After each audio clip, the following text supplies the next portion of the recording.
Good morning. It's cold and lots of snow. It's Monday. We'll be in the book of Acts, chapter 9, verses 1 through 9, talking about Saul's trip to Damascus and his conversion on the way. Verse 1, meanwhile, Saul, still breathing out threats to murder the Lord's disciples, went to the high priest and requested letters from him to the synagogues in Damascus, so that if he found any who belonged to the way, that is Christians, either men or women, he could bring them as prisoners to Jerusalem. And as he was going along, approaching Damascus, suddenly a light from heaven flashed around him.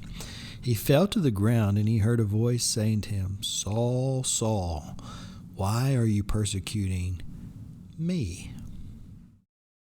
So he said, "Who are you, Lord?"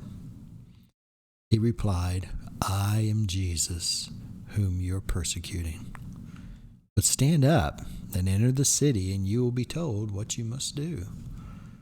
Now the men who were traveling with him stood there speechless, because they heard the voice but saw no one. So Saul got up from the ground, but although his eyes were open, he could not see anything. Leading him by the hand, his companions brought him into Damascus. For 3 days he could not see, and he neither ate nor drank anything. God can change you. I know what you're thinking. You don't know me. You have no idea how far from God I am. Well, that may be true. I probably don't know you.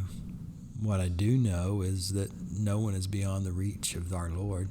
Your rebellion should one day fall exhausted at the feet of Jesus. You don't have enough rebellion to outrun God's grace to forgive you. So admit it and believe it. The resurrected Jesus knows you. He's not afraid of or put off by your rebellion. The fact that you're reading these lines is evidence that he has arranged for your meeting. The call of this passage is for the willful surrender of your life to his work. Give God what he wants, friend. You don't need to be knocked to the ground to realize that the resurrected Jesus is in control. Just read Saul's story and submit to God's great call. You have already submitted to God's call of salvation through faith in Jesus, and marvel at the grace of God to reach out to sinners, enemies. Such were you and I once upon a time, and so were all those who are far from God now. God's grace reached you, and it can reach others through you too. Billy Graham's quote, "In every true conversion, the will of man comes into line with the will of God." The question for today is, what areas of your life need to be surrendered willfully to Jesus Christ today? Have a wonderful day.